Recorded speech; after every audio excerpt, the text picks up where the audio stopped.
अब हम बात करते हैं कि गोल्ड स्टोर कैसे होता है, यानी कि कौन से वॉल्ट्स में कैसे स्टोर होता है। Will discuss major vaults around the world. तो सबसे पहले हम बात करते हैं सेंट्रल बैंक के वॉल्ट्स की, जो सेंट्रल बैंक ट्रेजरीज हैं। The major treasuries are US, Germany, then France, Italy, जो मेजर गोल्ड होल्ड करते हैं। Bank of England has been one of the major holders of gold for the world. Even और other countries also like Africa, even India का gold भी Bank of England के treasury या vault में पड़ा हुआ था, जो अभी भी पड़ा हुआ है।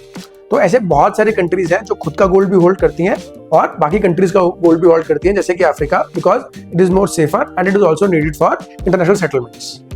अगर मैं एक मेजर वॉल्ट की बात करूं जो सबसे ज्यादा गोल्ड होल्ड करता है, that is Fort Knox in US.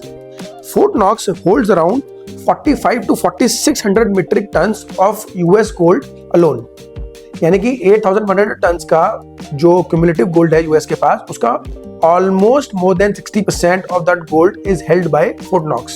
The other major vault which is to be considered is London Vault. So the London Vault है that stores hundreds to thousands of tons of allocated gold for bullion banks, ETFs and institutions as well as private wealth. So London is the core physical settlement hub for much of the OTC bullion trading.